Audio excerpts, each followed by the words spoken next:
Receptores del color. El resultado central de los experimentos con el color de Maxwell, que basta mezclar tres colores básicos para generar cualquier color perceptual, revela un hecho profundo sobre el qué de la percepción humana, pero también plantea la cuestión del cómo.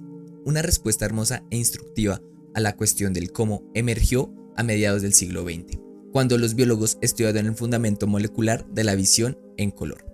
Tiene gracia que los físicos resolvieron la biología y después los biólogos resolvieron la física. El resultado central de la historia molecular de la visión es que tres tipos distintos de moléculas de proteína, rodopsinas, extraen la información sobre el color, cuando la luz incide en una de estas moléculas.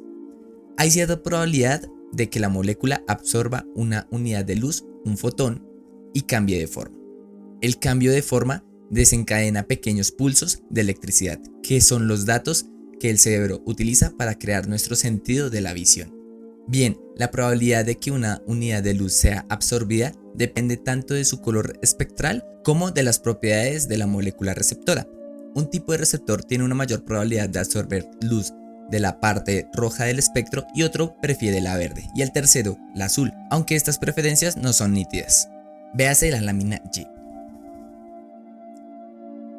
Con los niveles de iluminación habituales hay montones de fotones, así que hay muchos sucesos de absorción. Y esas probabilidades se traducen en tres medidas precisas de la cantidad de energía que contiene la luz entrante, promediada sobre los tres rangos espectrales diferentes. De esta forma nos volvemos sensibles no solo a la cantidad total de luz que llega, sino también a su composición. Si es luz roja espectral, estimulará el disparo desde los receptores rojos más que desde los otros, y ello resultará en una señal totalmente diferente de la que produciría la luz azul espectral, que, por supuesto, estimula más los receptores azules. Por otro lado, cualquier tipo de luz entrante que tenga la misma capacidad para estimular cada una de las tres clases de receptoras, en otras palabras, que genere los mismos tres promedios ponderados, será visto igual por cada uno de nuestros receptores de color, y resultará por tanto en una misma percepción visual. Hace falta tres números para tener una concordancia en eso. Las moléculas concuerdan con las peonzas de color. Variedades de visión en color. Ahora que sabemos qué buscar, que está en oferta en la señal entrante, podemos explorar el mundo biológico, contando receptores y midiendo sus propiedades en absorción, para ganar nuevas perspectivas sobre la percepción del color. Los mamíferos en general tienen una mediocre visión en color.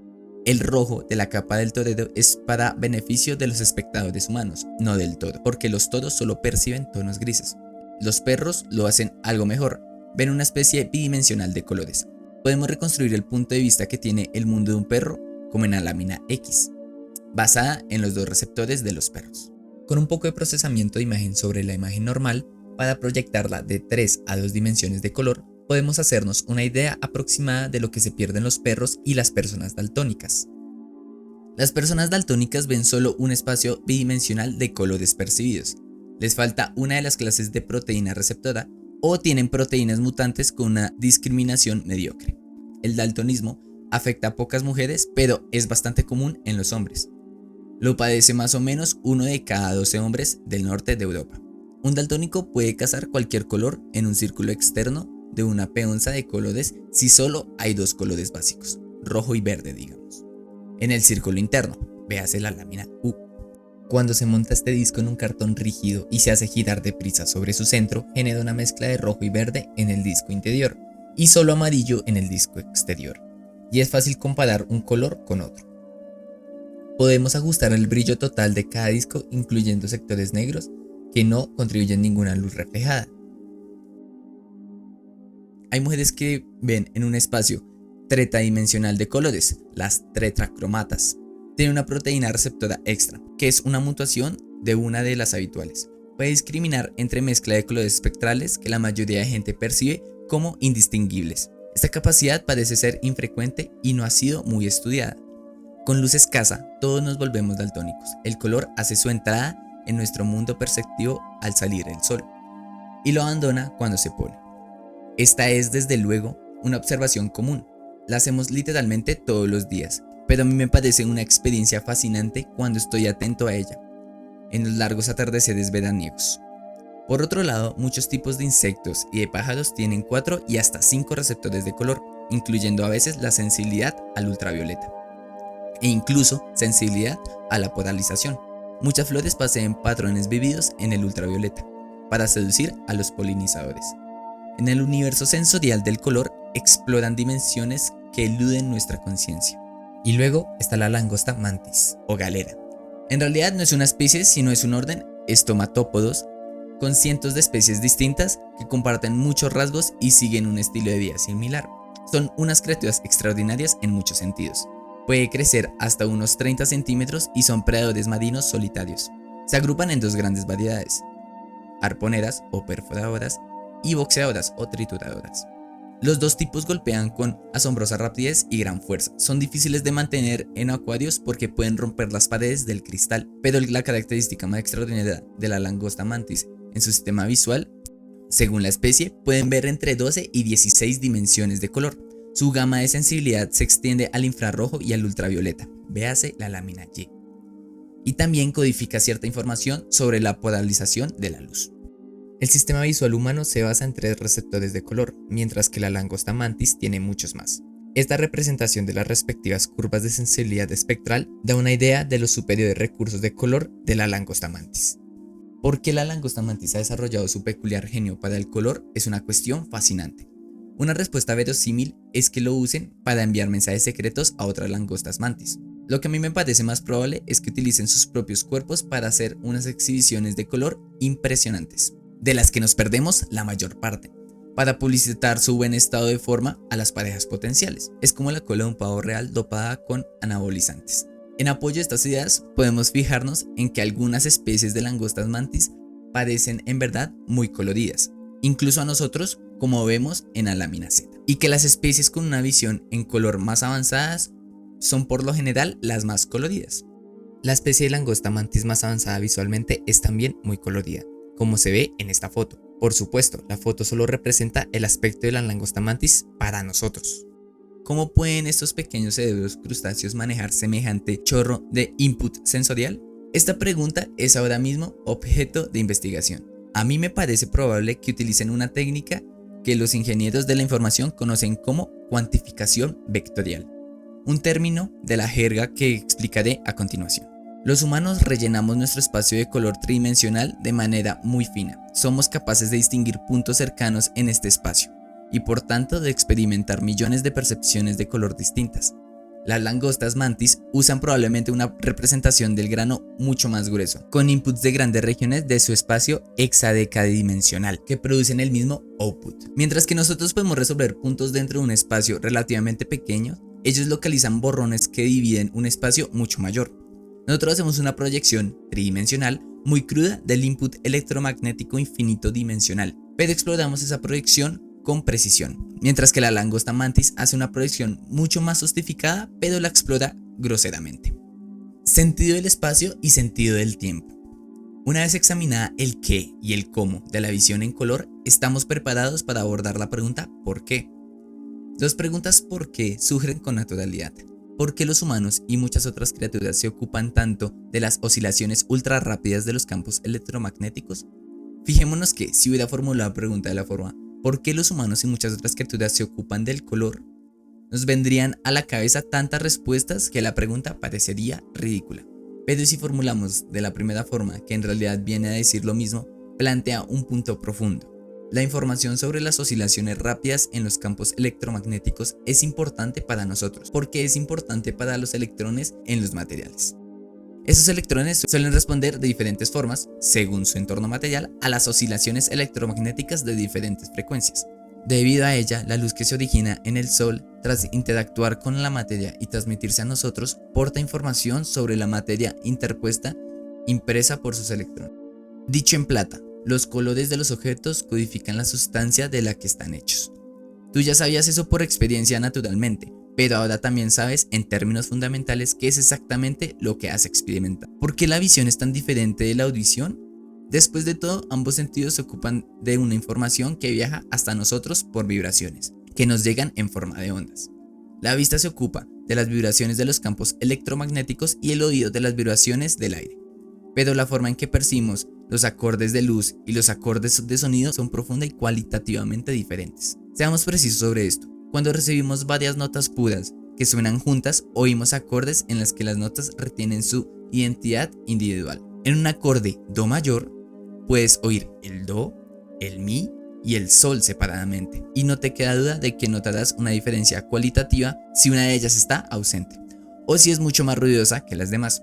Puedes oír acordes más complicados, con más notas separadas, cada una sonando de un modo diferente casi sin límite. Al final empiezan a sonar como un fango sonoro, pero siempre es un fango con componentes identificables. Por otro lado, como ya hemos visto, cuando recibimos varios tonos de luz puros, es decir, colores espectrales, juntos, percibimos un nuevo color en que la identidad de los originales queda sumergida. Por ejemplo, mezclar verde y rojo da un amarillo perceptual que es indistinguible de la percepción del amarillo espectral. Es como si tocas Do y Mi a la vez, y como resultado escuchas un Re. Claramente el oído hace un mejor trabajo manejando su material basado en el tiempo. La física de la audición es la física de la vibración solidaria, o por simpatía, como vimos antes. Hay una buena razón física por la que la luz debe ser tratada de un modo diferente. Las oscilaciones de los campos electromagnéticos en la gama de la luz visible son demasiado rápidas para que las pueda seguir cualquier sistema mecánico práctico. Así que la estrategia que usamos para oír, donde las vibraciones del aire son canalizadas para disparar vibraciones solidarias en nuestra cabeza, no puede funcionar en la visión.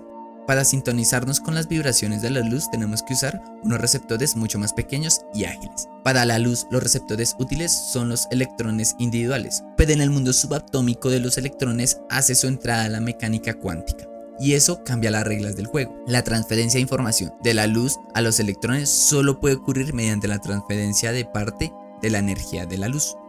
Según las reglas cuánticas, sin embargo, esas transferencias de energía se dan en sucesos discretos de tipo todo o nada, absorción de fotones, que ocurren en momentos imprecedibles. Estos efectos hacen de la transferencia de información una transcripción menos fidedigna y más difícil de controlar. Y eso, cuando se analiza de modo más riguroso, explica por qué nuestra percepción de la estructura temporal de la luz, codificada como color, es más grosera que nuestra percepción estructural temporal del sonido, codificada como armonía musical. La culpa es de la mecánica cuántica. Con varios tipos distintos de receptores sintonizados a distintas características, rescatamos algo de la información temporal de la luz. Pero no hay un análogo visual de las membranas vibrantes del oído interno donde, para el sonido, todo quede expuesto con nitidez, como en las teclas de una pianola. Por otro lado, para transportar información sobre la estructura en el espacio, la luz tiene una gran ventaja sobre el sonido. El problema con las ondas del sonido, como portadoras de información espacial, es simplemente que son grandes.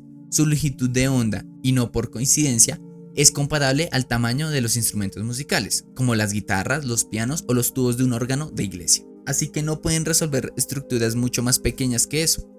Con la luz no hay ese problema. Las longitudes de onda de una luz visible son algo menores a una millonésima de metro.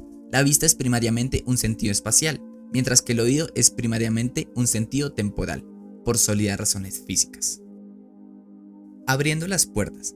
Y ahora demos un salto con la imaginación, elevándonos desde la tierra firme del qué, cómo y por qué, hasta el paisaje onírico del y que sí, por qué no, y las instrucciones de uso. Nuestros ojos son unos maravillosos órganos sensoriales, pero se dejan mucho en el tintero, basándose en la información espacial que contiene la luz entrante, la dirección de los rayos luminosos entrantes fundamentalmente. Producen una secuencia de imágenes del mundo exterior. Tal y como hemos explorado ya con el cierto detalle, sin embargo, rescatan solo una pequeña parte de la información temporal que contiene la luz entrante y pierde por completo el registro de la polarización. Cada píxel de nuestro campo visual suministra potencialmente un acorde doblemente infinito, pero solo vemos el color, una proyección tridimensional. La mente humana es nuestro órgano sensorial definitivo. La mente ha descubierto que hay infinitos invisibles escondidos en la luz. Nuestra percepción del color proyecta el espacio doblemente infinito dimensional del color físico en el muro tridimensional de nuestra caverna interior. ¿Podemos escapar de esa caverna para muestrear las dimensiones adicionales? Creo que sí, y voy a indicar brevemente cómo. Mi filosofía: si la langosta mantis puede, nosotros también. Tiempo y daltonismo. Como aperitivo, consideremos una versión simplificada del problema que ya tiene importancia práctica.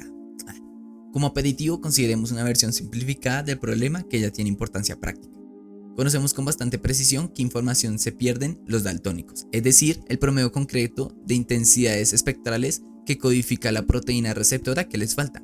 cómo podemos recuperar esa información?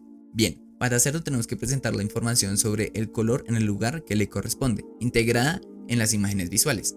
Así que debemos hacer el uso de los receptores disponibles para sintetizar otros nuevos.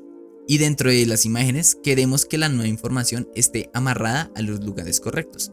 Para concretar, llamaremos verde a lo que suministra normalmente el receptor que falta y verde 2 a nuestra señal artificial de repuesto. Entonces, lo que queremos es estar seguros de que las partes de la imagen que contienen mucho verde reciban verde 2 en proporción. Para satisfacer esos requisitos, añadir información localmente utilizando los receptores existentes, necesitamos poner en la señal una nueva estructura que los receptores existentes puedan reconocer. Una manera elegante de hacerlo es manipular la señal en el tiempo. Por ejemplo, podemos codificar verde 2 como centelleo añadido, pulsación o más en general, modulación temporal, texturas que varían en el tiempo, en los colores perceptibles cuya intensidad local es proporcional al verde de la imagen original. Reflexionemos sobre lo que estamos haciendo aquí. La información perdida del verde está diciendo algo sobre la estructura de la luz, como señal electromagnética en el tiempo. La estamos recuperando como verde 2. De nuevo, una señal temporal, pero ralentizada para casar con el ritmo humano del procedimiento de información. Estamos usando el tiempo y el cerebro para abrir las puertas de la percepción. En beneficio de la gente con una visión normal del color, lo habitual es que codifiquemos las imágenes en un formato de 3 colores y las decodifiquemos con un proyector de 3 colores. En cualquier contexto en el que se haga esto, en monitores de ordenador, incluyendo pantallas miniaturizadas instaladas en las gafas o en las gafas Google, o teléfonos móviles o proyectores digitales, por ejemplo. Nuestra solución para el daltonismo puede aplicarse en el software, como un mapeo modificado entre input y output. También podemos considerar la posibilidad de aplicar el mismo enfoque en el hardware. Por ejemplo, hay materiales llamados electrocrómicos, cuya tendencia a absorber luz en una región concreta del espectro puede modularse aplicando voltaje. Si equipamos unas gafas ordinarias con unas capas electrocromáticas y les aplicamos un voltaje que varíe con el tiempo, estaríamos abriendo nuevos canales de color. Métodos y recursos. Las mismas ideas generales nos permitirán abrir dimensiones esencialmente nuevas a la visión en color, como se ve en la lámina AA. Usando la modulación temporal podemos añadir nuevos canales receptivos, intensificando la percepción visual humana. Podemos, por ejemplo, añadir 2 nuevos canales artificiales, haciendo el espacio de color pentadimensional. Por supuesto, antes de hacer accesible esta nueva información, tenemos que recolectarla en primer lugar.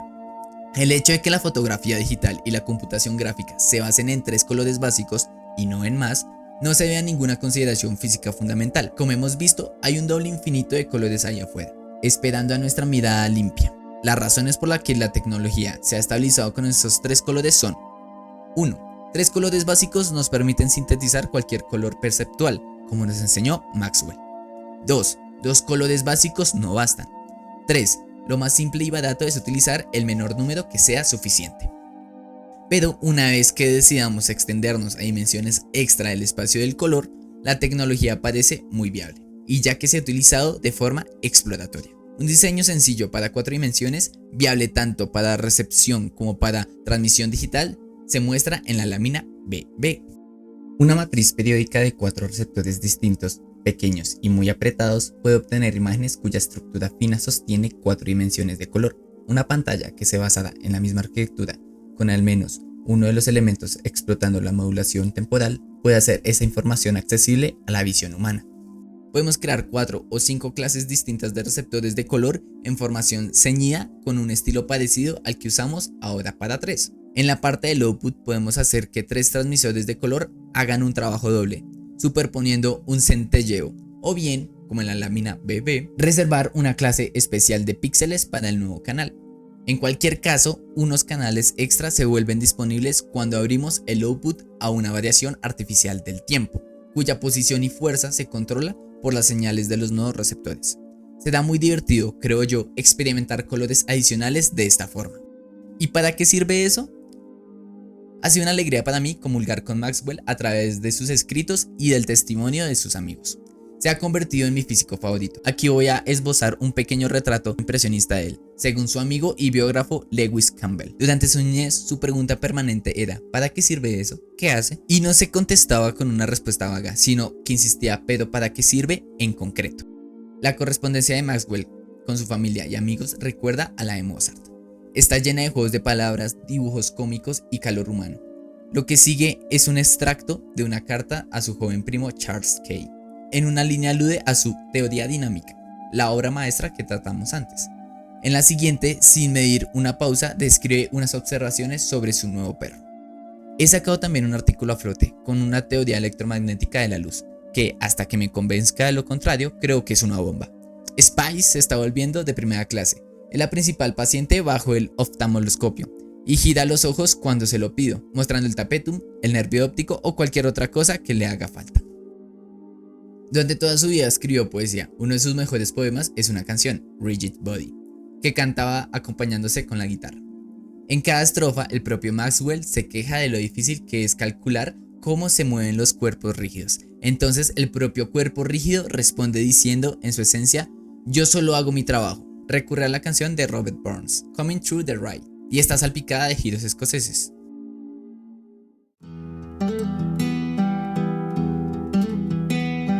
Cuando un cuerpo encuentra un cuerpo volando por el aire, cuando un cuerpo golpea a un cuerpo, volará ya donde. Todo impacto tiene una medida y ninguna tengo yo, pero todos me miden, o al menos lo intentan.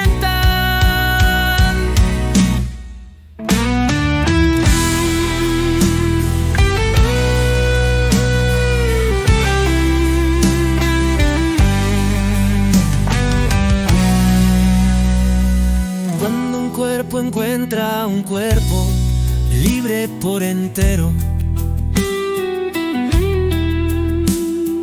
cómo viajan después es algo que no siempre vemos. Todo problema tiene su método altamente analítico. Para mí no conozco ninguno, pero soy peor por eso.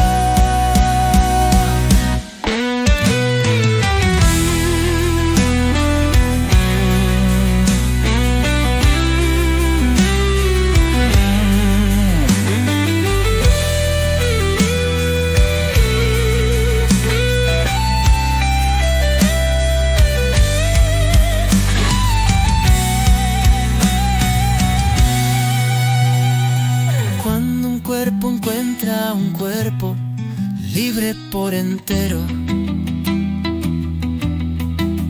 cómo viajan después es algo que no siempre vemos. Todo problema tiene su método altamente analítico. Para mí no conozco ninguno, pero soy peor por eso.